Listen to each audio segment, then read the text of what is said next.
que par chance il ne s'est pas noyé? Qu'en pensez-vous, matelot? C'est par chance que vous-même avez été sauvé. Hélas, mon pauvre frère, par chance il se peut qu'il le soit. Vrai, madame. Apprenez que lorsque notre vaisseau s'est brisé, j'ai vu votre frère, très prévoyant dans le péril, s'agripper à un robuste mât qui flottait sur la mer. Mon propre salut persuade mon espoir qu'il eut le même sort. Connais-tu ce pays? Oui, très bien, madame. Je suis né et j'ai grandi à moins de 3 heures de route ici. Qui gouverne ici? Un duc, aussi noble de cœur que de nom. Quel est son nom? Orsino. Orsino, j'ai entendu mon père le nommer. Il était célibataire alors? Et il l'est toujours. Il l'était encore récemment, car il y a 1 mois à peine que je suis parti, qu'il recherchait l'amour de la belle Olivia. Qui est-elle? Une vierge vertueuse, fille d'un comte mort il y a 12 mois, l'abandonnant la protection d'un fils, son frère qui mourut lui aussi peu de temps après, et pour le tendre amour duquel elle a, dit-on, abjuré la compagnie et la vue des hommes. Oh, je voudrais servir cette dame, et que ma condition ne soit pas révélée au monde, jusqu'à ce que l'occasion soit mûre. Ce ne sera pas facile à obtenir, car elle n'accepte aucune sorte de requête, pas même celle du duc. Tu as belle allure, capitaine. Et bien que la nature d'un mur magnifique entoure souvent la corruption, de toi pourtant, je croirais volontiers que ton esprit s'accorde avec ta belle apparence extérieure. Je t'en prie, je te paierai avec munificence. Cache ce que je suis. Et aide-moi à trouver le déguisement susceptible de convenir à la forme de mon projet. Je servirai ce duc. Tu me présenteras à lui comme un eunuque. Tu n'y perdras pas ta peine, car je sais chanter, et lui jouerai toutes sortes de musiques qui me prouveront tout à fait digne de son service. Pour la suite, je m'en remets au temps. Modèle seulement ton silence sur mon stratagème. Soyez son eunuque, je serai votre muet. Quand ma langue babillera, que mes yeux ne voient plus jamais. Je te remercie. Conduis-moi.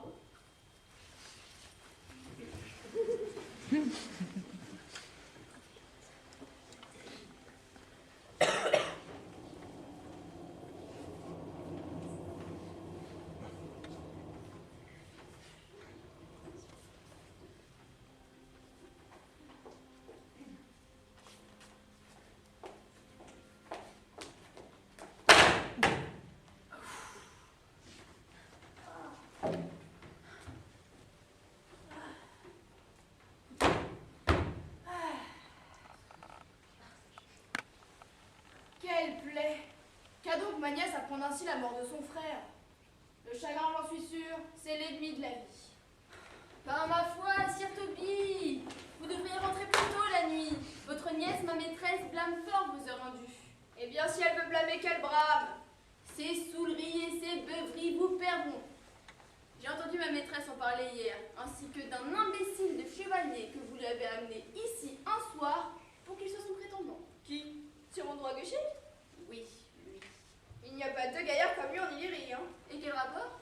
Ma foi, il a 3000 ducats par an. Oui, mais tous ces ducats lui feront tout juste un an. Ce n'est qu'un imbécile et un prodigue. Oh, que dites-vous là? Il joue de la viole de gambe et parle au moins 3 ou 4 langues, mot pour mot, 100 livres. Il a tout les dons de la nature. Oui, il les a tous en effet. Car autre que c'est un imbécile, c'est un grand querelleur. Et s'il n'avait pas le don de couardise pour tempérer le goût qu'il a de la querelle, alors les gens avisés pensent qu'il aurait rapidement le don d'une sépulture. Sire Toby-Belch, comment va, Sire Toby-Belch? Ah, c'est cher, Sir Andrew.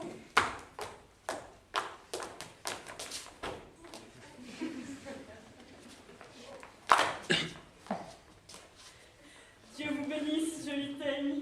Vous de même, monsieur. Accoste, Sir Andrew, accoste. Qu'est-ce que c'est que ça? La dame de compagnie de ma nièce. Oh, chère mademoiselle Lacoste, je désire faire plus ample connaissance. Mon nom est Marie, monsieur. Chère mademoiselle Marianne Coste. Vous trompez, chevalier. Accoste, cela veut dire aborde-la, courtise-la, ça et là. Par ma foi, je ne vais pas l'aborder devant tout ce monde. Est-ce là ce que veut dire Lacoste? Portez-vous bien, messieurs.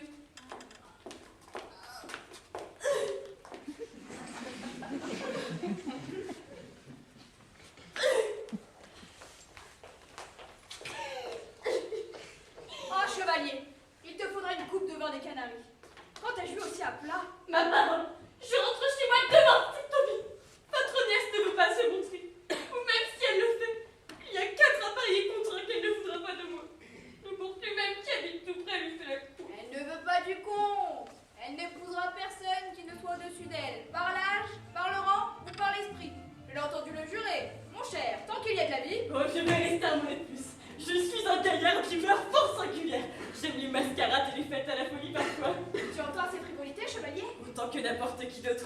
oui, quel qu'il soit, à l'exception de mes supérieurs. Et je ne prétends pas me comparer à un homme chevronné. Et de quelle force es-tu, la gaillarde, chevalier? Ma foi, je sais tailler l'entrechat. Et moi, je sais tailler l'entrecôte.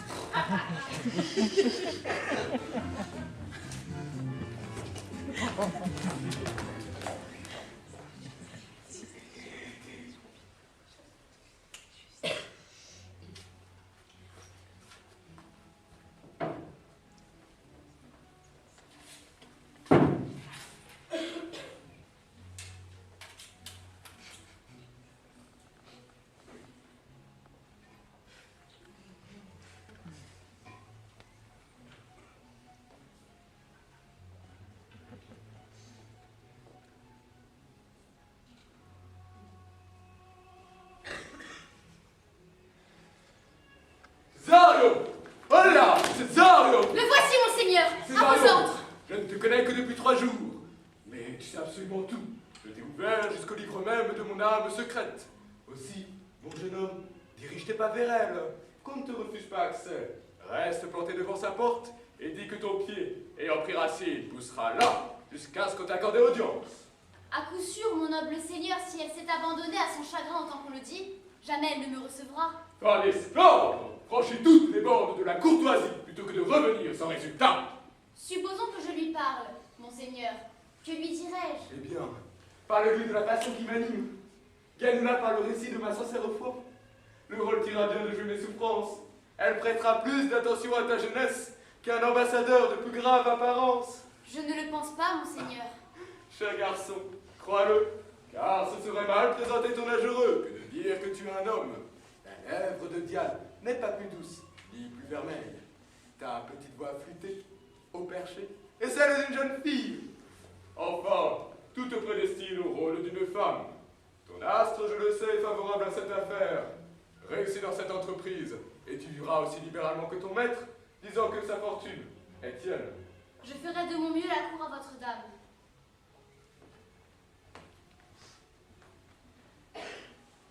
Oh, dur combat, mon âme. Je fais la cour ailleurs et veux être sa femme.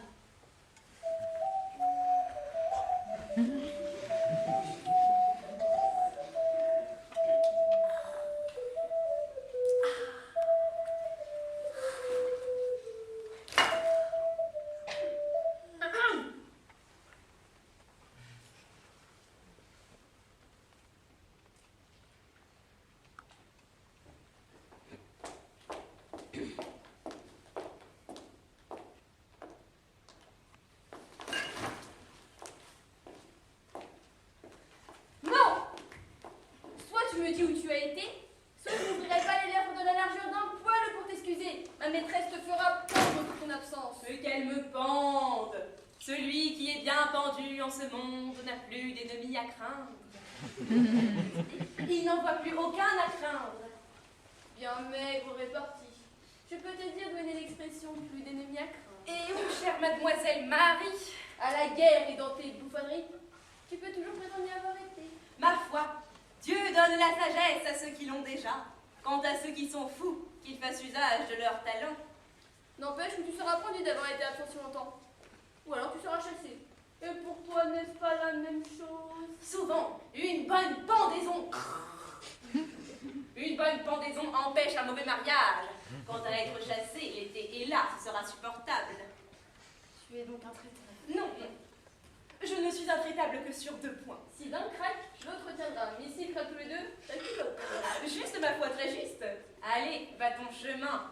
Quand Sœur Topie cessera de boire, tu seras le morceau de chair d'Ève le plus spirituel de toutes les lyriques. Silence, canaille! Voici venir ma maîtresse. Présente sagement tes excuses, ça vaudra mieux pour toi.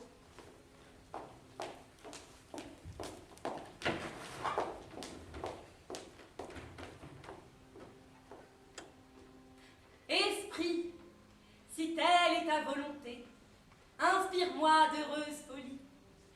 Les gens d'esprit qui croient avoir en partage font souvent preuve de folie. Et moi, qui suis sûre d'en être dénuée, je peux passer pour sage. Car que dit Quina Palus? Mieux vaut un fou spirituel qu'un bel esprit qui est fou. Dieu te bénisse, madame. Emmenez le fou. Vous entendez, emmenez madame. Allez, vous êtes un poil sec. Je ne veux plus de vous. De surcroît, vous devenez malhonnête. De défaut, Madonna, que boisson et bons conseils corrigeront. Donnez à boire au fou. Le fou n'est plus à sec. Dites au malhonnête de se corriger. S'il se corrige, il n'est plus malhonnête. S'il ne se corrige pas, que le ravaudeur le rapetasse. La dame a donné l'ordre d'emmener le fou. Aussi, je vous le répète, emmenez madame. C'est vous que j'ai dit d'emmener. Méprise au plus haut degré. Madame, cuculus non facit monacum. Autant dire que je ne porte pas la livrée bariolée dans ma cervelle. Chère Madonna, laissez-moi vous prouver votre faute. Peux-tu le faire? Extrêmement, chère Madonna. Énonce ta preuve. Il me faut pour cela vous questionner comme au catéchisme, Madonna. Ma chère petite souris de vertu, répondez-moi. Eh bien, cher fou, à défaut de n'avoir d'autre passe-temps, j'écouterai votre preuve. Chère Madonna, de quoi t'affliges-tu? Cher fou, de la mort de mon frère. Je pense que son âme est en enfer, Madonna. Je sais qu'elle est au ciel. Fou!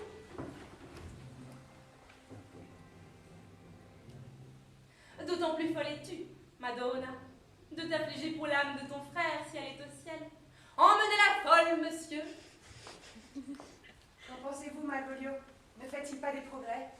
Si, et il continuera jusqu'à ce que les affres de la mort le secouent. L'infirmité qui délabre le sage améliore toujours le fou. Dieu vous envoie rapidement, monsieur, et une infirmité qui accroîtra votre folie.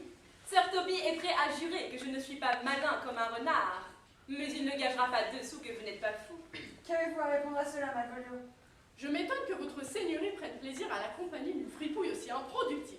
Cessez de rire et de lui donner matière à répartir, le voilà bâillonné. Je prétends que les gens sensés qui s'esclavent devant ces sortes de fous à l'esprit rassis ne va pas mieux que les comparses de ces fous. Oh, vous êtes maladamment propre, Malvolio. Votre appétit troublé vous gâte le goût. Quand on est généreux, innocent et d'humeur magnanime, on prend pour des flèches à moineaux ce que vous prenez pour des boulets de canon. Il n'y a pas de calomnie de la part d'un fou patenté, même s'il ne cesse d'invectiver, pas plus d'invectives de la part d'un homme réputé à les yeux, même s'il ne cesse de blâmer. Que Mercure t'apprenne à mentir pour avoir si bien parlé des fous. Madame, il y a à votre porte un jeune homme qui demande instamment vous parler.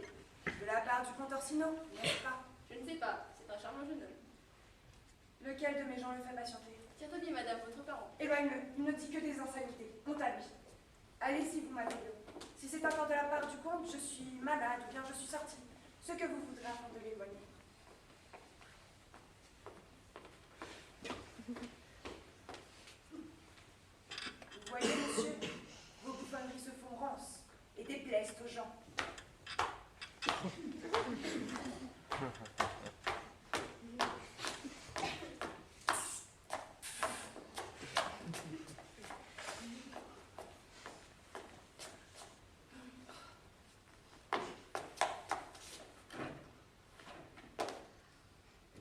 Sur mon honneur à moitié saoul, qui est à la porte, cousin? Un gentilhomme. Un gentilhomme. Quel gentilhomme!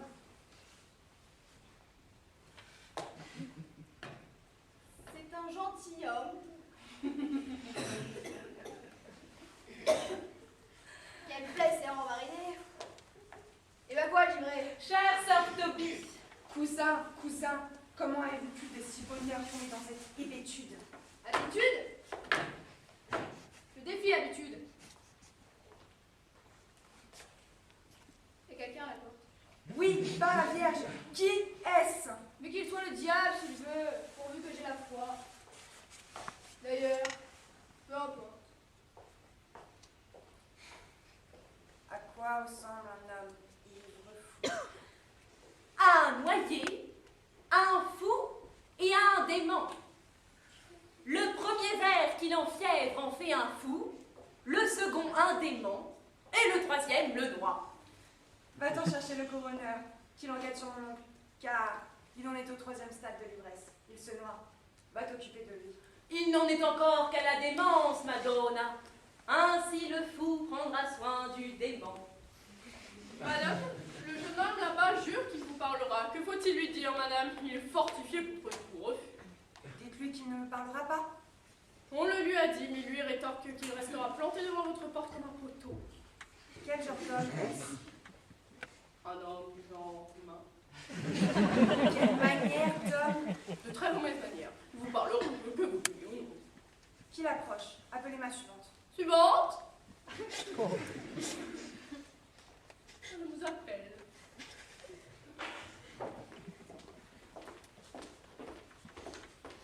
Donne-moi mon éventail. Nous écouterons une fois de plus l'ambassade d'Orsino. L'honorable maîtresse de cette maison, quelle est-elle? Parlez, je répondrai pour elle. Que voulez-vous? Très radieuse, exquise et incomparable beauté. Je vous en prie, dites-moi si j'ai bien devant moi la maîtresse de cette maison, car je ne l'ai jamais vue. Je serais fâchée de gaspiller mon discours, car, outre qu'il est admirablement bien écrit, j'ai pris beaucoup de peine à l'apprendre par cœur. Gracieuse beauté, ne m'exposez pas à la moquerie. Je suis sensible au moindre usage discourtois. D'où venez-vous, monsieur? Je ne peux guère en dire plus que ce que j'ai appris, et cette question-là n'est pas dans mon rôle. Bonne et douce dame, donnez-moi seulement l'assurance que vous êtes bien la maîtresse de cette maison, afin que je puisse continuer mon discours. Êtes-vous comédien? Non, du fond du cœur. Et cependant, par les griffes même de la malice, je jure que je ne suis pas ce que je joue. Êtes-vous la maîtresse de cette maison? À moins d'usurper mon rôle, je suis elle. Assurément, si vous êtes elle, vous usurpez votre rôle, car vous gardez pour vous ce qu'il vous appartient de partager. Mais ceci s'écarte de ma mission. Je vais poursuivre mon discours à votre louange pour ensuite vous dévoiler le cœur de mon message. Venez-en à l'apportant, je vous fais grâce de la louange. Hélas, j'ai pris tant de peine à l'étudier, et elle est poétique. Hissez votre voile, monsieur. Par là est votre chemin. Non, gentil moussaillon, je compte rester incaminé ici encore quelque temps. Pacifiez un peu votre géant, douce dame. Dites-moi votre pensée. Je ne suis qu'un messager. Qui êtes-vous? Que voulez-vous? Ce que je suis et ce que je veux sont choses aussi secrètes que la virginité. Pour votre oreille, parole sainte. Pour toute autre, profanation. Laissez-nous seuls, nous entendrons cette parole sainte.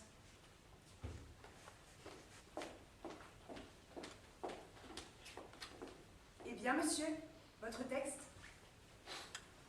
Très douce dame. Exaltante doctrine sur laquelle il y aurait beaucoup à dire. D'où tirez-vous votre texte? Du cœur d'Orsino. De son cœur. De quel chapitre de son cœur? Du tout premier chapitre de son cœur. Oh, je l'ai lu. C'est de l'hérésie. N'avez-vous rien de plus à me dire? Chère dame, laissez-moi voir votre visage. Regardez, monsieur. Ce fut par cet ami. N'est-ce pas bien fait? Excellemment, si c'est Dieu qui a tout fait. C'est indélébile, monsieur. À l'épreuve du vent et de la pluie. Madame, vous êtes la plus cruelle des vivantes. Si vous voulez porter ces grâces au tombeau sans en laisser au monde une copie. Vous a-t-on envoyé ici pour m'évaluer? Je vous vois tel que vous êtes. Vous êtes trop fière, mais seriez-vous le diable, vous êtes belle. Monseigneur et maître vous aime. Comment m'aime-t-il? Avec adoration et profusion de larmes, avec des gémissements foudroyants d'amour, avec des soupirs enflammés. Et pourtant, je ne puis l'aimer. Depuis longtemps, il aurait dû se contenter de cette réponse. Si je vous aimais avec la flamme de mon maître, je ne trouverais pas de sens à vos refus, je ne les comprendrais pas. Alors, que feriez-vous?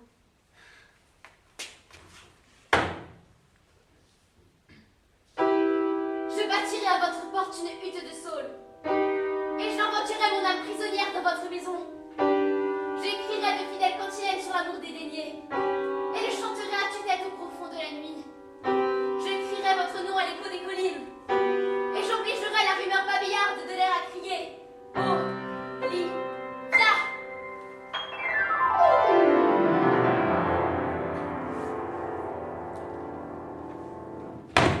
Oh, vous ne sauriez demeurer un repos entre les éléments de l'air et de la terre sans me prendre en pitié.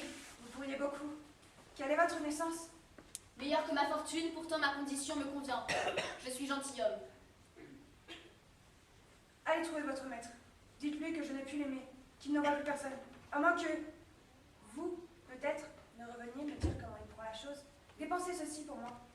Je ne suis pas un messager à gage, madame. Reprenez votre bourse. C'est mon maître, pas moi, qu'il faut récompenser.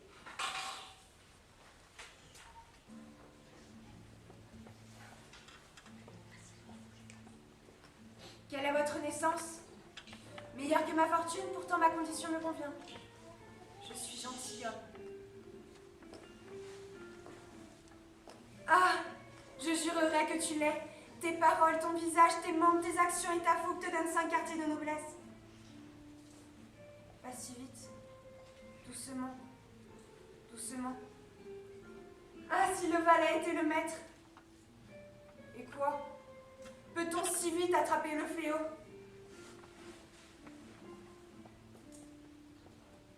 Eh bien, soit. Oh là, Malvolio! À votre service, madame? Pour après s'être effronté de messager, il a laissé derrière lui cet anneau, contre ma volonté. Dis-lui que je n'en veux pas, et que s'il veut repasser par ici demain, je lui en donnerai la raison. J'y vais, madame.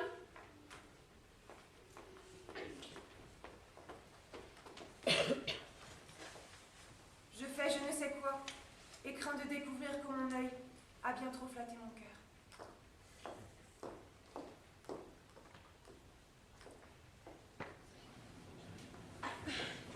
Vous ne voulez pas rester plus longtemps? Vous ne voulez pas que je vous accompagne? Non, avec votre permission. Faites-moi savoir où vous allez. En vérité, non. Mon seul itinéraire est l'errance. Je perçois en vous tant de délicatesse que vous ne chercheriez pas à m'extorquer ce que je désire garder pour moi. Aussi, les bonnes manières m'obligent d'autant plus à me présenter. Vous devez savoir, Antonio, je me nomme Sébastien, bien que je me fasse appeler Roderigo. Mon père était ce Sébastien de Messalines, dont vous avez sûrement entendu parler. Il laissa derrière lui moi-même et une sœur, tous deux nés au même instant. Ah, si le ciel avait fait que nous mourions au même instant. Mais vous, monsieur, avez bouleversé tout ça. Car il y a une heure de cela, alors que vous m'arrachiez aux griffes de la mer, ma sœur s'était noyée. Hélas, le triste jour.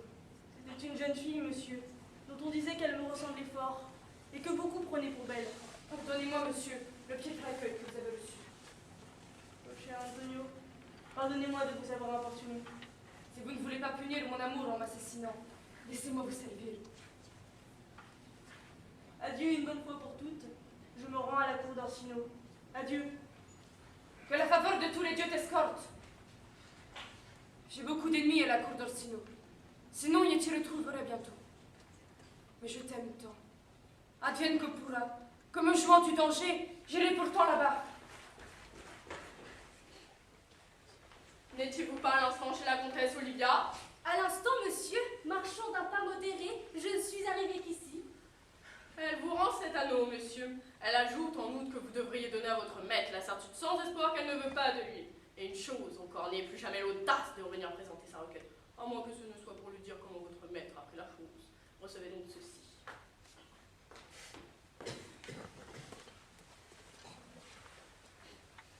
Je ne lui ai pas laissé d'anneau. Que me veut donc cette dame? Il est sort que mon apparence ne l'ait pas charmée. Elle m'a beaucoup dévisagée. Elle-même, c'est certain, la ruse de sa passion m'a mis par ce messager acariâtre. Pauvre dame, elle ferait mieux d'aimer un rêve. C'est qui ce mot? Je vois que tu es une perfidie, que le fourbe démon exploite à fond.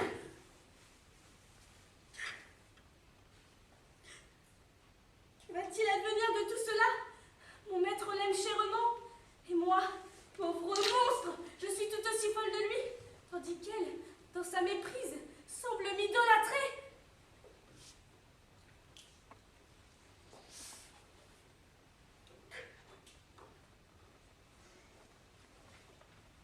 Que va-t-il advenir de tout cela? En tant que je suis homme, mon amour pour mon maître est voué au désespoir. En tant que je suis femme, alors hélas, quel vent soupir exhalera la pauvre Olivia.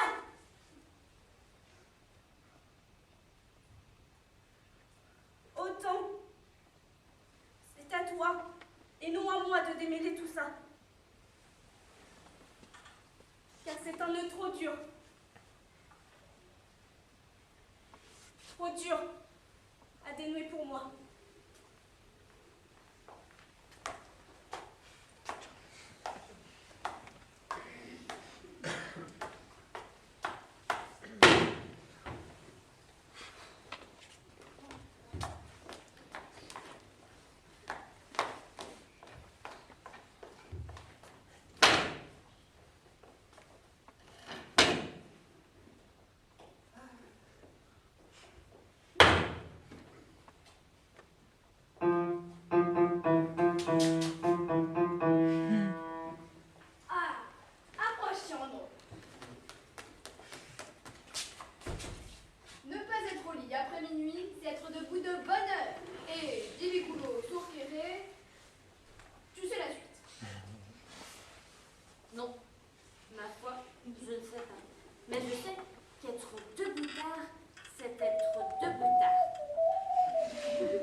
3 têtes d'âne.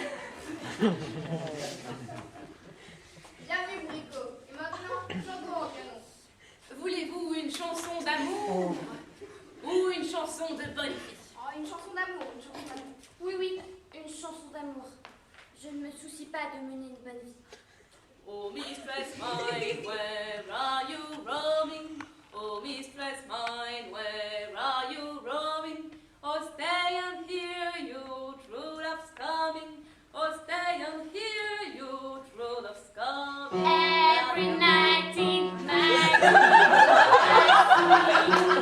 I see you. That is how I know you go on.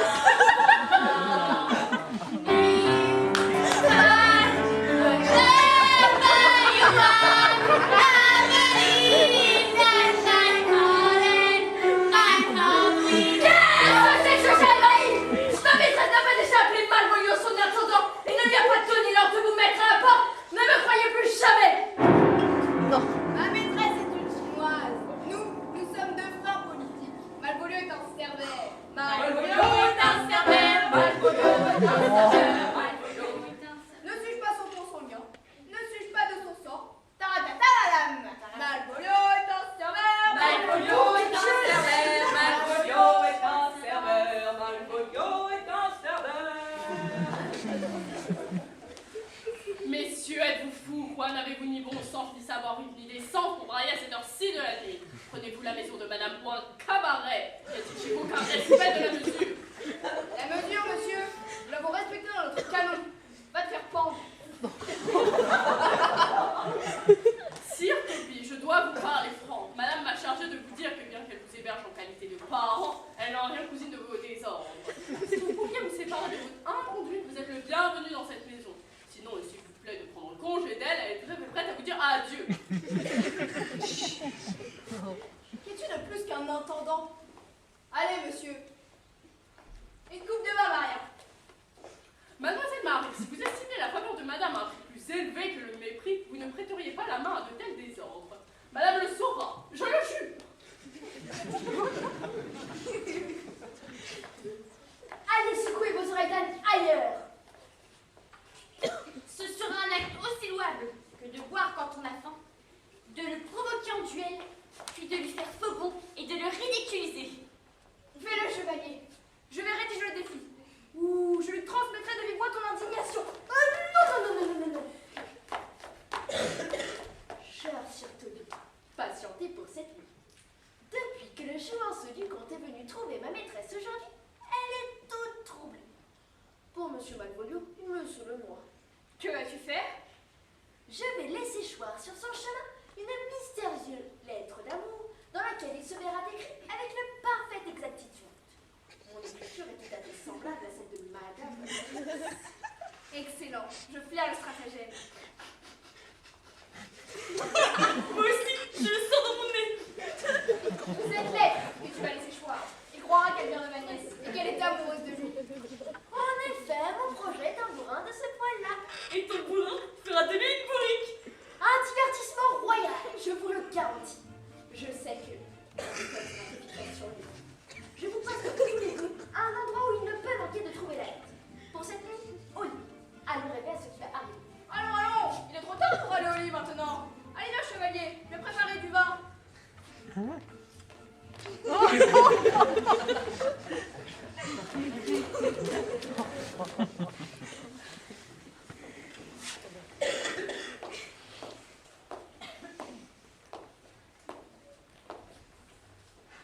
Viens ici, mon garçon. Si jamais tu aimes, dans tes tourments délicieux, souviens-toi de moi, car tel que je suis, tels sont tous les vrais amants, instables et versatiles dans tous leurs élans, hormis dans la constante image de l'être aimé. Que penses-tu de cette mélodie? On y entend là l'écho de sentiments profonds où l'amour se déroie.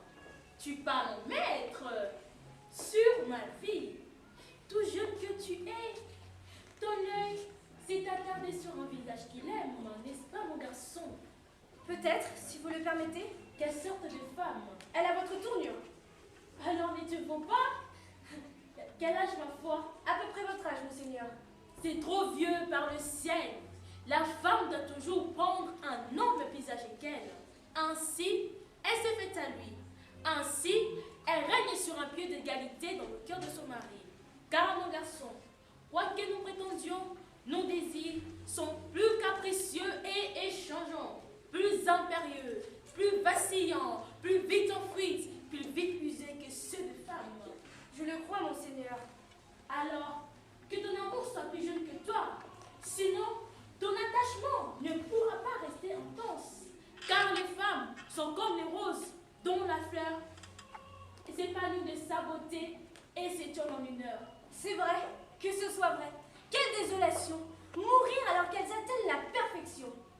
Une fois de plus, Césario, retourne auprès de cette reine de cruauté. Mais si elle ne peut vous aimer, Mais je ne peux accepter cette réponse. en vérité, vous le devez. Supposons qu'une dame, il y en a peut-être une, souffre par amour pour vous des peines de cœur aussi grandes que celles que vous souffrez pour Olivia. Vous ne pouvez l'aimer, vous le lui dites. Ne doit-elle pas dès lors accepter la réponse? Jamais les flancs d'une femme ne pourraient endurer les battements d'une passion aussi forte que celle que l'amour donne à mon cœur. Ne va pas comparer l'amour qu'une femme peut me porter et celui que j'éprouve pour Olivia. Peut-être, mais je connais. Qui connais-tu? Trop bien l'amour que les femmes ont pour les hommes. En vérité, elles ont un cœur aussi fidèle que le nôtre. Mon père avait une fille qui aimait un homme. Comme peut-être moi, si j'étais une fille, je pourrais vous aimer, monseigneur. Et quelle est son histoire? Le néant, monseigneur. Jamais elle n'avoue son amour. Elle languit de tristesse, verdie et jaunie par les mélancolies. Elle était là, comme la statue de la passion sur une tombe, souriante au chagrin. N'était-ce pas de l'amour vraiment? Nous hommes parlons plus, faisons plus de serments. Mais nous nous montrons toujours plus grands dans nos serments et petits dans notre amour. Mais alors, mon garçon, ta sœur était morte de son amour. Je suis toutes les filles de mon père et tous mes frères aussi, pourtant je ne sais pas. Monsieur, irais-je voir madame? Oui, c'est bien à notre thème. Vite, donne-lui ses bijoux. Va l'assurer que mon amour constant ne souffre aucun rejet. Allons bien, Seigneur Fabien. Bien sûr que je viens. Plutôt que de perdre un milligramme de cette farce, j'aimerais mieux être bouilli à mort dans la froide mélancolie. Ne voudrais-tu pas voir ce filou, ce grigou de chatemite, subir une humiliation mémorable? J'exulterais, mon cher. Vous savez qu'il m'a fait perdre la faveur de madame à cause d'un combat d'ours qui s'est donné ici? Pour le faire enrager, nous redonnerons les combats d'ours, et lui, nous allons le berner, l'en faire voir de toutes couleurs. N'est-ce pas, si on vous? Si nous y manquons, nous sommes indignes de vivre. Voici venir la petite scélérate. Quoi de neuf, ma pépite des Indes? Mettez-vous tous les trois dans le massif de buis. Malvolio s'en vient par cette allée. Il était au soleil, à prendre des pauses devant son ombre. Observez-le, car je sais que cette lettre va faire de lui un idiot contemplatif. Cachez-vous.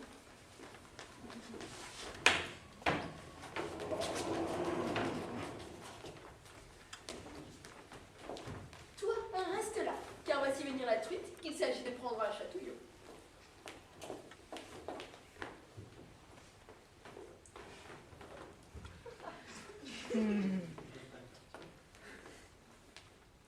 Ce n'est qu'une affaire de chance. Tout est chance. Maria me l'a dit un jour. Elle s'intéresse à moi. Voilà une canaille outrecuidante. Silence! L'extase le change en imparfait d'un don. Voyez comme il se pavane en étalant ses plumes. Qu'avons-nous là? Maintenant, la bécasse est tout près du piège. Au silence, et que l'esprit qui règne sur ses humeurs lui intime l'impulsion de lire au poids. Sur ma vie, c'est l'écriture de ma maîtresse. Ce sont ses C, ses O et ses N. C'est ainsi qu'elle faisait ramper. Il n'y a pas le moindre doute. C'est C, c'est O et c'est N. Comment ça? À celui qui est aimé en secret, cette lettre et tous mes vœux. C'est tournant même sur le cachet. La Lucrèce avec laquelle elle a coutume de sceller ses lettres. À qui cela peut-il être adressé? Voilà qui l'achève jusqu'au tréfonds de ses entrailles. Seul Jupiter sait que j'aime, nul ne doit savoir qui. Nul ne doit savoir qui. Qu'y a-t-il ensuite? La métrique change, nul ne doit savoir qui. Et si c'était toi, Malvolio? Dieu de Dieu. Je pourrais commander à celui que j'adore, M-O-A-I, règne sur ma vie et mon sort. M-O-A-I, règne sur ma vie. Mais d'abord, voyons. Quel plat empoisonné elle lui a assaisonné. Et avec quel essor le petit rapace se fond dessus. Je pourrais commander à celui que j'adore. Ma foi, elle peut me commander, je la sers. Ma foi, il n'y a pas de complication là-dedans. Et afin que peut signifier cette combinaison alphabétique M-O-A-I. Mais c'est ça. Mais c'est à te comprendre. Le voilà qui perd la piste. M. Malvolio. M, ma foi, c'est comme ça que commence mon nom. Le roquet excelle à retrouver sa piste. M, mais la suite ne concorde pas. Il devrait y avoir un A, mais il y a un O. Et O sera son bourreau, j'espère. Oh oui, sinon je me bastonne jusqu'à ce qu'il crie tout. Oh. Putain, il n'y a rien. C'est ça, si tu avais un œil au derrière, tu verrais plus de problèmes à tes trousses que de bonne fortune devant toi. La suite est en prose. Mes étoiles m'ont fait naître au-dessus de toi, mais n'aie pas peur de la grandeur. Certains naissent grands, d'autres parviennent à la grandeur. Tiens tête à un certain parent, sois rogue avec les domestiques, affecte une certaine originalité. Rappelle-toi qui te fit uniquement de tes pas. Jaune. Va, ta fortune est faite si tu le désires. Adieu, l'heureuse infortunée. La campagne en plein jour n'est pas plus lumineuse, ceci est clair, je serai hautain et hardi, en bas jaune en moins de temps qu'il n'en faut pour les mettre. Jupiter et mes étoiles soient loués. Il y a un post-scriptum. Tu ne peux pas ne pas savoir qui je suis. Si tu fais bon accueil à mon amour, fais-le paraître à ton sourire. Ton sourire qui te va si bien.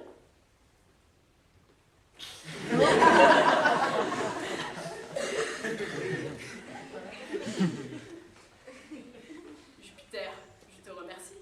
Je sourirai. Je ferai tout ce que tu voudras.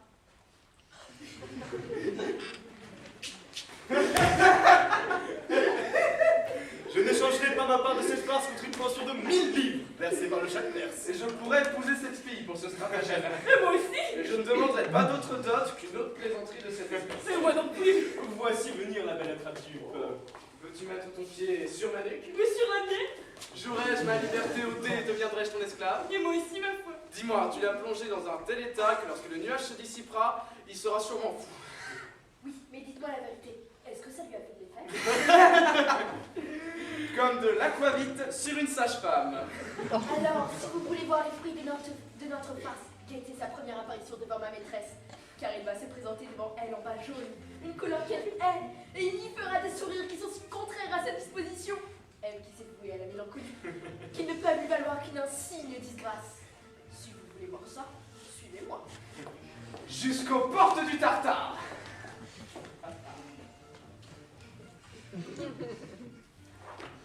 Je veux en être moi aussi.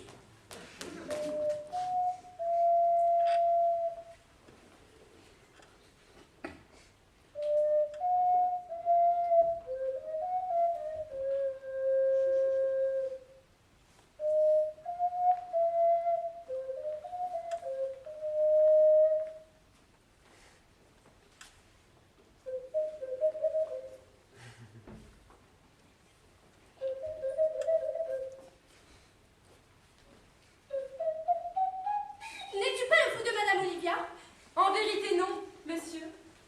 Madame Olivia n'a pas de folie. Je ne suis pas véritablement son fou, mais son corrupteur de mots. Je t'ai vu dernièrement chez le comte Orsino. La folie, monsieur, la folie fait le tour de la terre comme le soleil. Elle brille partout. Cela m'attristerait, monsieur, si le fou n'était pas aussi souvent auprès de votre maître qu'auprès de ma maîtresse. Je crois bien avoir vu chez elle votre sagesse. Ah non, si tu t'en prends à moi, je te quitte. Tiens, Voilà pour tes dépenses. que j'ai Jupiter, dans sa prochaine livraison de poils, t'envoie une barbe.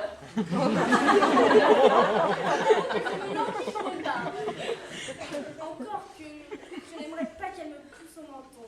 Ta maîtresse est-elle plus belle? S'il y avait la paire, ne ferait-elle pas des petits? Monsieur, je vous comprends, monsieur, cela est si bien m'en dire. Ma maîtresse est chez elle, monsieur. Je vais expliquer à ces gens d'où vous venez, qui vous êtes, et ce que vous voulez sont hors de mon firmament. Ce drôle est assez sage pour jouer le fou. Et pour le bien faire, il faut une sorte d'esprit. Donnez-moi votre main, monsieur. Mes hommages, madame, et mon humble service. Quel est votre nom? Césario est le nom de votre serviteur, belle princesse. Madame, je suis venue pour acquiser vos tendres pensées en faveur de mon Oh, permettez de grâce. Je vous ai demandé de ne plus jamais me reparler de lui. Mais si vous désirez m'adresser une autre requête... Chère dame, Permettez de grâce. Je vous ai envoyé dans le même état d'enchantement où vous m'avez laissé une bague à votre poursuite. Ainsi ai-je moi-même trompé mon serviteur. Et je le crains vous-même. Je dois donc encourir votre blâme sévère pour vous avoir trompé par cette ruse infâme à reprendre ce que vous saviez ne pas être à vous. Qu'avez-vous pu penser? j'ai pitié de vous, C'est un degré vers l'amour. pas même un échelon. Car ces choses communes, nous avons très souvent pitié de nos ennemis. N'ayez crainte, jeune homme. Je ne veux pas de vous. Et pourtant, lorsqu'esprit et jeunesse auront mûri, votre femme récoltera un bien bel homme. Votre route est par là, vers le couchant. En route vers le couchant, que grâce et bonne humeur vous escortent. Madame, n'avez-vous rien à me confier pour mon maître? Reste, je t'en prie, et dis-moi ce que tu penses de moi. Que vous pensez n'être pas ce que vous êtes. Si je pense cela, je pense la même chose de vous. Alors vous pensez juste. Je ne suis pas ce que je suis. Ô Césario, par les roses du printemps, par la virginité, l'honneur, la loyauté, et par toutes les choses, je t'aime. Tellement que malgré ton mépris, ni raison, ni esprit ne peuvent cacher ma passion. Par l'innocence, je jure, par ma jeunesse, que je n'ai qu'un cœur, qu'une âme, qu'une foi. Et jamais, à part moi, nulle femme n'en est ni n'en sera maîtresse. Sur ce, adieu, madame. Devant vous, je ne viendrai plus jamais pleurer les larmes de mon maître. Pourtant, reviens. Peut-être pourras-tu faire aimer son amour à ce cœur qui l'aborde.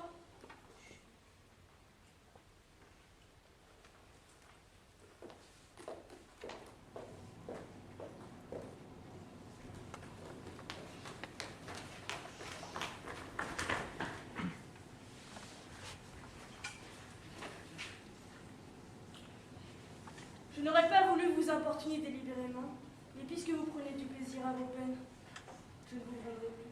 Il n'est pas plus laissé après votre départ. Mon désir plus égout pour ne l'a filé, mais pour une nouvelle vie. Non seulement l'envie de vous le voir, mais l'inquiétude des hasards de la route, dans un pays inconnu de vous, qui pour un étranger sans guide et sans amis se révèle souvent sauvage et inhospitalier. Mon amour empressé, d'autant plus attisé par ces motifs de crainte, m'a lancé à votre poursuite.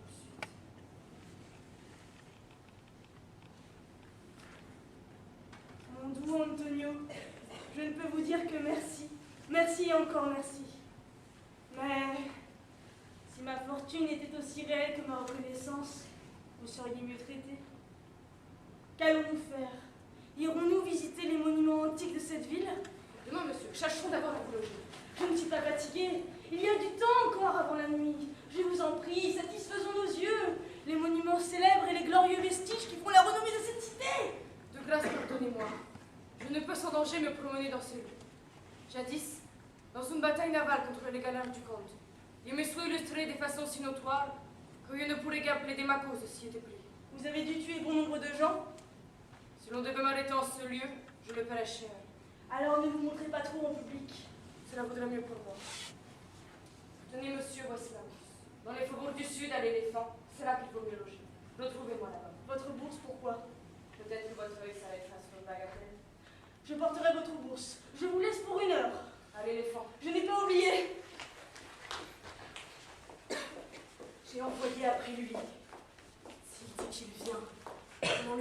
qu'ai-je pu lui offrir?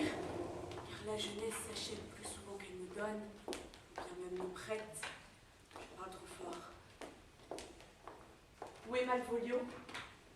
Il arrive, madame, mais il a une drôle d'allure. Il est comme possédé, madame. Qu'y a-t-il? Est-ce qu'il délire? Non, madame, mais il ne fait que sourire. À coup sûr, cet homme a l'esprit atteint. Va le chercher. Je suis aussi folle que lui. Si triste folie vaut bien joyeuse folie.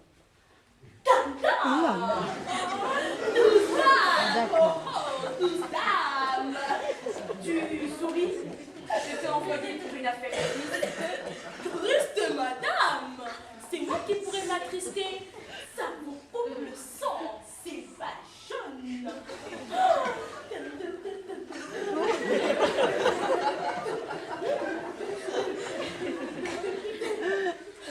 Mais qu'importe, si cela peut regarder certaines personnes, il en est de moi. Comme le dit, si justement la balade plaire à l'une, c'est plaire à toutes. Bien l'ami, que t'arrive-t-il? Comment sens-tu? De noir à mon âme, mais du jaune à mes jambes. Elle est bien parvenue à son destinataire et les autres seront exécutés. Nous avons reconnu, je crois, cette charmante Peux-tu te mettre au lit, Malvolio? au lit. Sur mon cœur, j'étais réjoint. Mais Dieu nous pourquoi tu m'aurais baissé de la mort? Comment vous savez-vous, Malvolio? Vous m'interrogez. Le rossignol répondit à la mécasse. Pourquoi paraissez-vous devant madame avec cette impudence ridicule? N'aie pas peur de la grandeur, c'était bien écrit. Qu'entends-tu par là? Certains mais ceux d'autres parviennent à la grandeur. Que dis-tu? Mais c'est une véritable folie de la Saint-Jean! Madame, le jeune gentilhomme du comte est revenu. Il attend le bon plaisir de votre seigneurie. Je viens. Ma bonne Marie, veille à ce que rien ne lui arrive.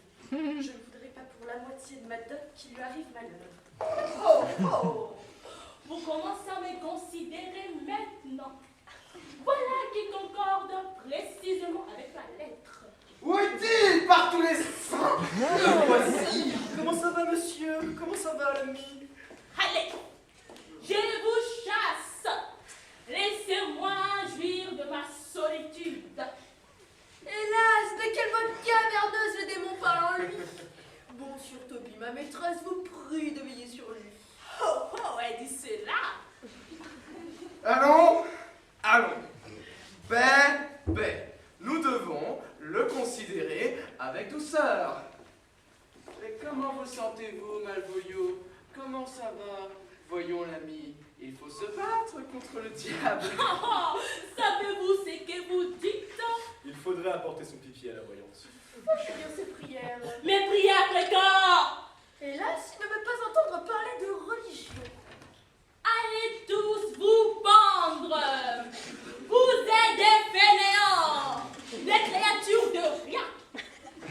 Je ne suis pas de votre monde. Vous aurez bientôt des mes nouvelles.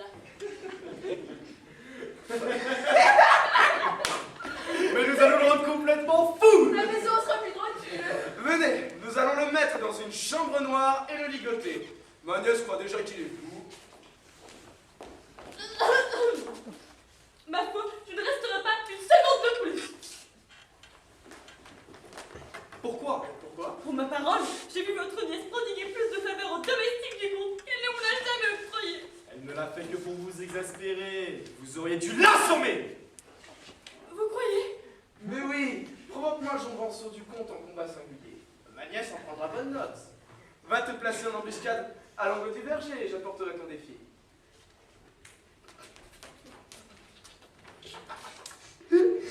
Tiens, le voilà qui sort de chez ma Oh. maîtresse. Gentilhomme, je te garde! Vous de même, monsieur. Si tu sais manier l'épée, à toi de t'en servir. De quelle nature sont les torts que tu lui as infligés, je ne sais. Mais prépare-toi promptement, car ton assaillant est vif, à droit, et c'est un tueur. Vous vous méprenez, monsieur.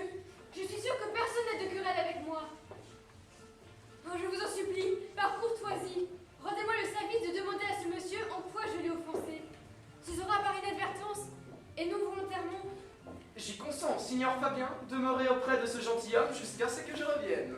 Je vous en prie, monsieur. Avez-vous connaissance de cette affaire? Savez-vous quelle sorte d'homme il est? C'est véritablement, monsieur, le plus adroit, le plus sanguinaire et le plus fatal adversaire que vous puissiez trouver dans toute l'Illyrie. Voulez-vous que nous allions vers lui? Je veux faire la paix entre vous et lui, si je peux. Je vous en serai grandement obligée. Je suis de ceux qui préfèrent la compagnie d'un prêtre à celle d'un chevalier. Et je ne me soucie pas de montrer ce qu'il en est de mon courage. Ma foi, l'ami, c'est un vrai diable! Je n'ai jamais vu pareil poudre de guerre! J'ai fait une passe avec lui, rapière, fourreau et tout! Et il m'aligne une botte avec une rapidité telle qu'elle en est imparable. Oh peste alors! Si j'avais cru qu'il était aussi vaillant et aussi habile à l'escrime, je l'aurais envoyé au diable plutôt que de le provoquer. Oh, qu'il laisse tomber l'affaire. Je lui donnerai mon cheval, le gris, capillaire. Je lui ferai la proposition. J'ai son cheval pour régler la querelle. Je l'ai persuadé que le petit est un vrai diable. Lui aussi se fait de l'autre une idée épouvantable. Il est haletant et blême, comme s'il avait un ours à ses trousses. Ma foi, il n'y a pas de remède. Il peut se battre avec vous pour tenir son serment, mais il assure qu'il ne vous fera pas de mal. Dieu me garde. Pour un peu, je leur dirai ce qui me manque pour être un homme. Reculez si vous le voyez en furie. Ma foi, Sir Andrew, il n'y a pas de remède. Ce gentilhomme veut, par égard et pour son honneur, croiser le fer avec vous, mais il m'a promis qu'il ne vous fera pas de mal. Alors en garde! Mon Dieu, mais qu'il tienne son serment! Sûr, c'est contre mon gré. Revenez votre épée! Si ce jeune gentilhomme vous a offensé, il prend la faute sur moi. Si c'est vous l'offenseur, il vous défait pour lui. Vous, monsieur? Mais qui êtes-vous? Quelqu'un, monsieur, qui par amour pour lui osera davantage que tout ce qu'il vient de se vanter d'accomplir. Eh bien, si vous prenez pour vous la querelle, je suis votre homme. Bon, Sir Toby, pour un officier. Pirate Antonio, je t'arrête à la requête du comte Orsino. Vous faites erreur, monsieur. Je ne le pense pas, je reconnais bien votre visage. Je dois obéir.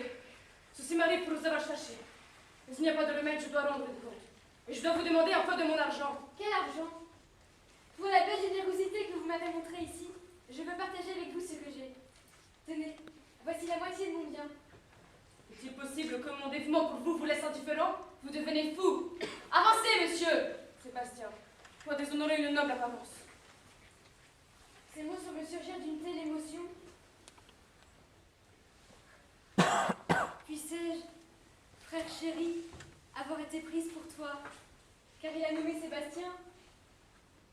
Mon frère vit, je le sais, dans mon propre miroir. Il avait trait pour trait mon visage, et elle est tout pareillement vêtue. Même couleur, même ornement, car c'est lui que j'imite. Oh, si cela est vrai, les topettes sont douces, et les vagues salées débordent de bonté. C'est une fripouille, aussi lâche qu'un lièvre. Demandez donc à Seigneur Fabien. Un lâche, un vrai dévot de lâcheté. Il s'en fait même une religion. Jour de Dieu, je vais lui courir après et le tabasser.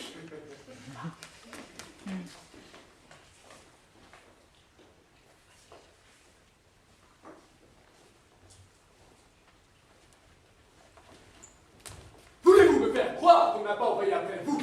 Allez, allez, tu n'es qu'à faire l'énergumène, débarrasse-moi de toi. Et il insiste, ma foi. Non, je ne vous connais pas. Non, votre maîtresse ne m'a pas envoyé vous chercher pour vous demander d'aller lui parler. Votre nom n'est pas Monsieur Césario, ceci non plus n'est pas mon nez, rien de ce qui n'est. Je t'en prie, va-t'en y aller d'appeler ailleurs, je ne vous connais pas. Enfin, monsieur, je vous retrouve! Eh bien, voilà pour toi, prends ça et ça. Tout le monde est-il fou? Non, monsieur, arrêtez. Mais le temps fait une action pour votre fils, il y a encore une justice en Illyrie! Bien que je l'ai frappé le premier, mais peu importe! Oh, ta main. Non, monsieur, je ne vous lâcherai pas. Allons, mon jeune soldat, rengainez votre fer. Je me libérerai. Si tu oses me provoquer encore, mets-toi en garde. Quoi? Il faut que je vous tire une once ou deux de ce sang insolent. Arrête, Sir Toby. Sur ta vie, je te l'ordonne, arrête. Madame? Tu ne changeras donc jamais. Individu grossier, ta place est dans les montagnes et les cavernes barbares.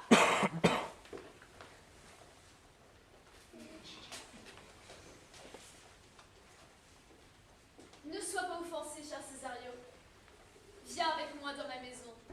Et quand tu auras appris combien de frasques stupides ce ruffian a commises, tu souriras de celle-ci. Quel goût a tout cela? Où coule le courant?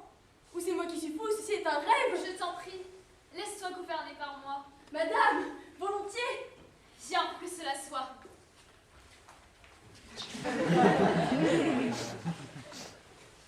Vite, enfile cette soutane. Fais-lui croire que tu es Messire Topaz.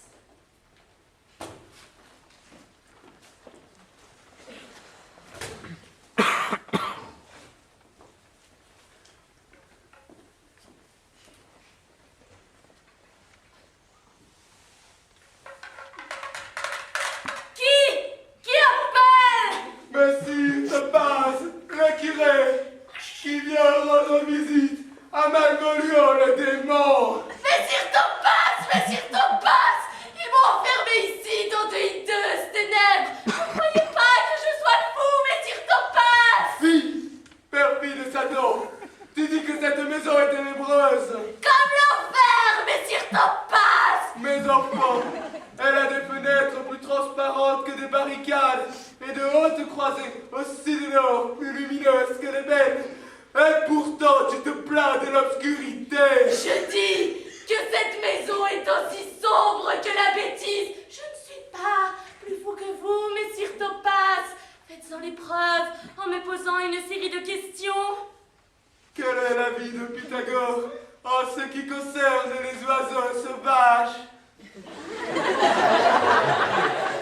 Que l'âme de notre grand-mère peut d'aventure habiter un oiseau. Que penses-tu de cette opinion? J'ai une haute idée de l'âme et ne partage en rien son opinion. Adieu! Reste dans les ténèbres! Tu devras partager l'opinion de Pythagore avant que je te reconnaisse tous tes esprits et craindre que tu ne tues une bécasse de peur de déposséder l'âme de ta grand-mère. Adieu! Messire Topaz! Messire Topaz! Messire Topaz! Vous faites un excellent Messire Topaz. Bah, toi, tu n'as jamais plus.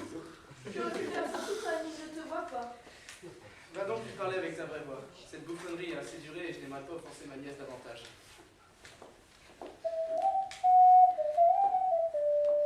Fou! Fou, tu m'entends, fou?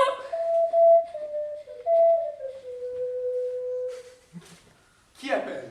Fou! Ah, bon fou! Trouve-moi de l'encre, du papier, une chandelle. Aussi vrai que je suis gentilhomme, je t'en serai gré toute ma vie. Monsieur Malvolio? Oui, bon fou! Mais enfin, monsieur, comment avez-vous donc fait pour perdre vos esprits? Bon fou! On n'a jamais aussi notoirement maltraité un homme. J'ai tous mes esprits fous, autant que toi. Autant que moi? Mais alors vous devez vraiment être fou si vous n'êtes pas maître de vos esprits davantage qu'un fou. Ils m'ont entreposé ici et me laissent dans le noir. Ils m'envoient des hommes d'église, des ânes. Ils font tout ce qu'ils peuvent pour me faire perdre l'esprit. Faites attention à ce que vous dites. Là, vous éclusez là. Malvolio, le ciel te rend tes esprits. Essaie de dormir. Et c'est cela ton inepte blabla. Messire Topaz! Ne lui parlez plus, mon ami. Qui? Moi, monsieur? Non, monsieur. Je vous garde, mon messire Topaz. Par la Vierge Marie. Amen. D'accord, monsieur. D'accord. Fou, tu m'entends? Hélas, monsieur, il va vous falloir patienter. On m'a réprimandé pour vous avoir parlé. Bon fou, trouve-moi de l'encre, du papier. Je suis aussi saint d'esprit que quiconque en Illyrie. Hélas, si seulement c'était vrai. Par cette main, je le suis. De l'encre, du papier, une chandelle. Et puis, porte à ma maîtresse ce que je vais écrire. Tu ne gagneras jamais autant pour avoir porté une lettre. Je vous aiderai. Mais dites-moi seulement, êtes-vous réellement fou ou faites-vous seulement semblant? Crois-moi, je ne le suis pas. Je dis la vérité. Ma foi, je ne croirai jamais un fou avant d'avoir examiné sa cervelle. Je vous apporterai de la lumière, du papier et de l'encre. Je te remercierai généreusement. Maintenant, vas-y, je t'en prie, vas-y.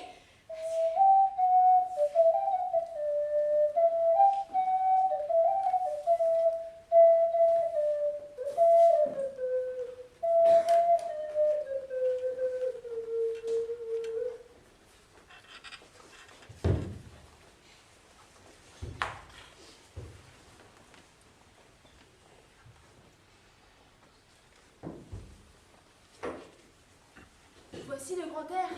Et voilà le somptueux soleil. Cette perle qu'elle m'a donnée, je la touche et je la vois. Et même si c'est un prodige qui m'enveloppe ainsi, ce n'est pas la folie. Où est donc Antonio?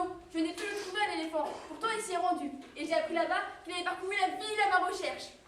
Ses conseils pourraient m'être à présent aussi précieux que l'or. Car bien que mon jugement s'accorde avec mes sens, on conclut qu'il y a méprise mais pas folie. Pourtant, cette aventure, ce déluge de bonne fortune est tellement sans précédent et sans explication que je serais prête à ne pas en croire mes yeux et à quereller ma raison qui me persuaderait de toute autre croyance. Pas que je sois fou, ou bien que cette dame soit folle. D'ailleurs, si elle l'était, elle ne pourrait pas gouverner sa maison, commander à ses gens, proprement ses affaires avec cette calme et discrète assurance que je perçois en elle. Il y a là quelque chose qui est trompeur. Ne blâmez point ma hâte.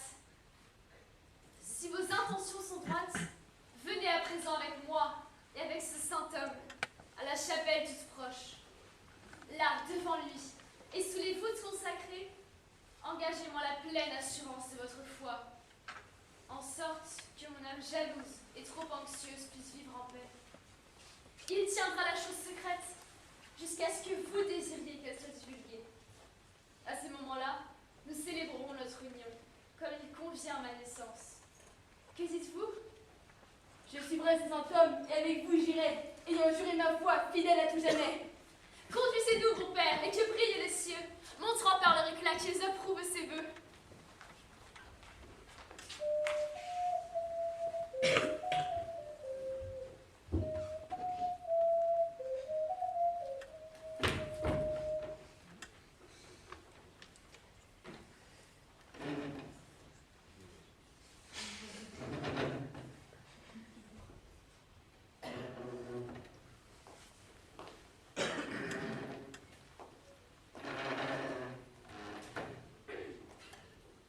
Es-tu la maison de Madame Olivia? Oui, monsieur, je fais partie de ces meubles. Je te connais bien. Comment vas-tu, mon brave garçon? Eh bien, monsieur, bien par mes ennemis et mal par mes amis. Tu veux dire l'inverse, bien grâce à tes amis? Non, mal. Comment ça? Eh bien, monsieur, mes amis me flattent et font de moi un âne, tandis que mes ennemis, eux, me disent franchement que je suis un âne. Ainsi, par mes ennemis, je progresse dans la connaissance de moi-même, tandis que mes amis me trompent. Voilà qui est excellent. Ma foi, non, monsieur, bien qu'il vous plaise d'être de mes amis. Tu t'en trouveras pas plus mal. Voici de l'or. S'il n'était de plus jeune, je demanderais de payer. Tu ne me filoteras plus d'argent ce coup-ci. Mais cependant, si tu fais savoir à ta maîtresse que je suis ici, cela révélera peut-être ma générosité. Eh bien, monsieur, laissons notre générosité faire la sieste, je la réveillerai tout à l'heure.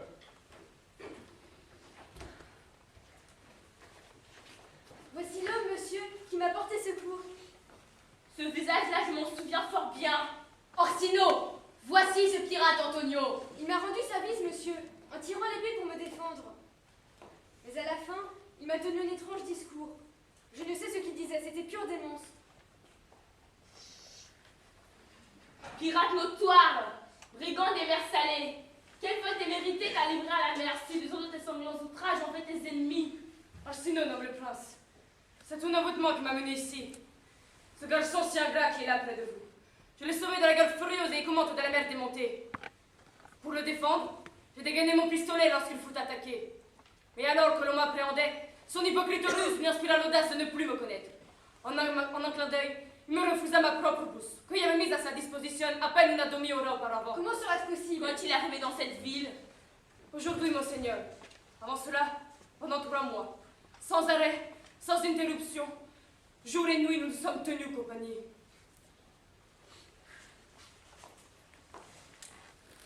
Voici venir la comtesse.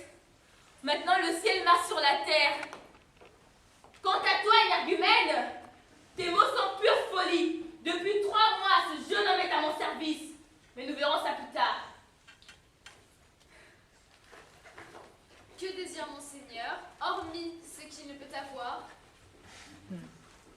Et en quoi Olivia peut lui être agréable?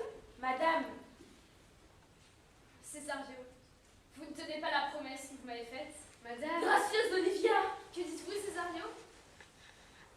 Mon bon Le seigneur, maître veut parler, le devoir me fait taire.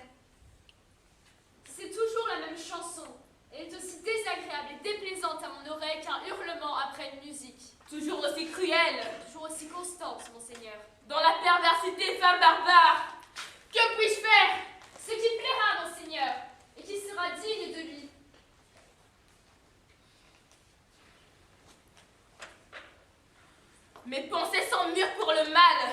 Je veux sacrifier l'agneau que j'aime pour débuter cette colombe au cœur de corbeau. Et moi, c'est avec joie, ferveur et de bon gré que pour votre repos je mourrai à mille morts. Où va Césario? Suivre celui que j'aime. Plus que mes yeux, plus que ma vie, plus que mon âme, plus ou bien plus que jamais je n'aimerais une femme. Oublies-tu qui tu es? Y a-t-il si longtemps? Qu'on fasse venir le prêtre! Alors viens. Où cela, mon seigneur? Césario, mon époux reste! Époux? Oui, époux. Faut-il nier cela? Époux drôle. Mais mon seigneur, moi non! Hélas, c'est la lâcheté de ta peur qui te fait étrangler ta véritable identité. Mais n'aie pas peur, Césario. Proclame ta fortune. Sois ce que tu sais que tu es. Et ainsi, tu seras aussi grand que celui dont tu as peur. Oh, bienvenue, mon père. Mon père, je t'enjoins au nom de ton saint ministère de dévoiler ce qui, à ta connaissance, a été conclu entre ce jeune homme et moi. Un contrat qui vous lie d'un éternel amour, confirmé par la mutuelle étreinte de vos mains, attesté par le saint rapprochement des lèvres, renforcé par l'échange de vos anneaux. Amen. Oh, toi, fourbe petit renard, que seras-tu quand le temps aura fait grisonner ton pelage? Ou bien ta perfidie sera de grandir si pressée que par tes croches que tu seras renversé? Adieu, prends-la. Mais quitte pas désormais où toi et moi poussons de nous revoir jamais. Seigneur, je proteste! Oh non, ne jure pas. Conserve un peu d'honneur, si craintif que tu sois. Pour l'amour de Dieu! Pour l'amour de Dieu! Un chirurgien! Envoyez-en tout de suite à Sir Toby! Qu'y a-t-il? Il m'a fendu le crâne de part en part et Sir Toby aussi lui ensanglanté la margoulette! Qui a fait cela, ce monde? Le gentilhomme du comte, un certain Césario. Nous l'avions pris pour un lâche, mais c'est le diable incarnationné! Moi, gentilhomme, Dario. Jour de Dieu, le voici. Monsieur, vous m'avez fondu le crâne pour rien. Et moi, ce que j'ai fait, c'est Sir Toby qui m'y a poussé. Pourquoi me parlez-vous? Je ne vous ai rien fait. Vous avez sans raison de tirer l'épée contre moi. Mais je vous ai parlé gentiment et ne vous ai point fait de mal. Si, d'avoir la margoulette dans le sang, ça fait mal. Vous m'avez fait mal. Voici venir Sir Toby qui boite. Eh bien, gentilhomme, comment allez-vous? Oh, ce n'est rien, il m'a fait mal, c'est tout. Emmenez-le. Qui les a mis en capillotage? Je vais vous aider, Sir Toby, comme ça on nous Et soigne là tous les deux. attendez, quoi? Une crapule, un pantin, un trognon, un plagnon. Un métaulier qu'on s'occupe de sa blessure.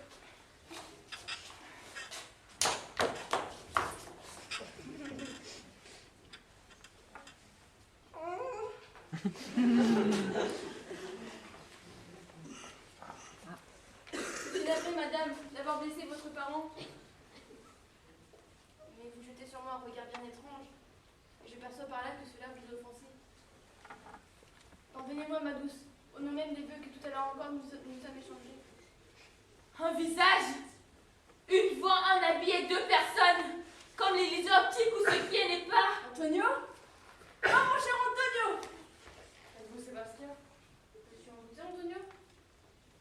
Comment vous êtes-vous dédoublé de la sorte? Sébastien? Quel prodige. Est-ce moi qui suis là? Je n'ai pourtant jamais de frère.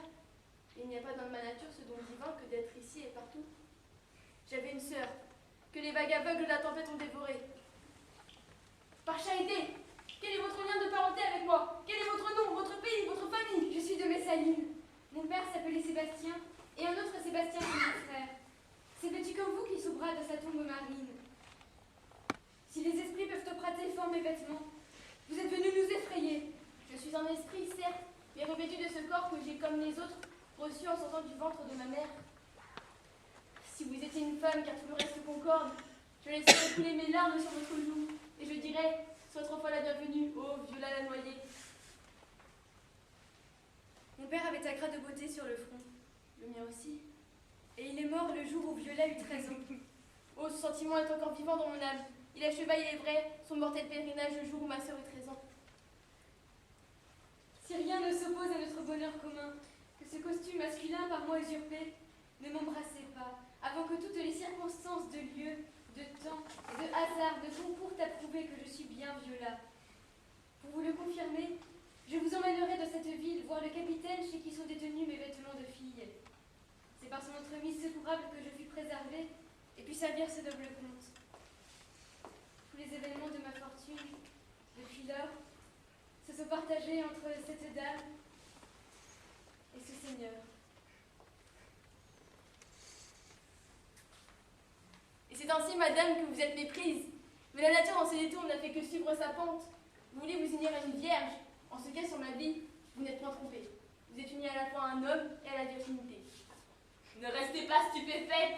Son sang est vraiment noble. Si l'on est ainsi, puisque l'illusion semble dire la vérité, j'aurai ma part de cet heureux naufrage. Toi, mon garçon, ne m'as-tu pas affirmé 1000 fois jamais tu meurs une femme autant que moi? Et ces affirmations, je les jure à nouveau. Donne-moi ta main.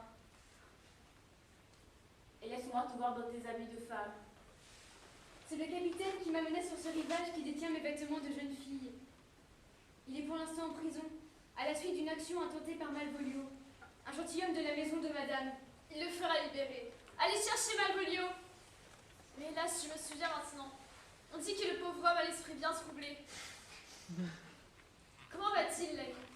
Eh bien, madame, il tient Belzébuth en respect, autant que peut le faire un homme dans ces conditions. Il vous a écrit une lettre. Je devais vous la transmettre ce matin, mais les épîtres d'un fou n'étant pas parole d'évangile, peu importe quand on les transmet. Ouvre-la, Elina. Madame, attendez-vous à être dûment édifié lorsque le bouffon transmet la parole du fou. Lisez-la. Par Dieu, madame, vous m'outragez et le monde le saura. J'ai votre propre lettre qui m'a incité à revêtir l'apparence que j'ai prise. Avec ce document, je ne doute pas de me justifier amplement ou d'amplement vous confondre. Celui qu'on a traité comme un fou, Malvolio. Veille à ce qu'on les délivre, Fabien, et amène-le ici. Monseigneur, s'il vous plaît, tout bien considéré de ma gré pour sœur, comme vous m'auriez agréé pour femme. Un même jour couronnera cette alliance, ici dans ma maison, et à mes propres frais.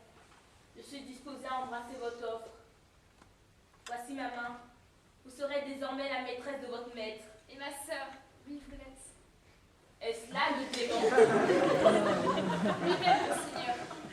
Et bien, Malvolio? Vous m'avez outragée, madame, grandement outragée. Moi, Malvolio? Oui, madame, lisez donc cette lettre que vous m'avez écrite.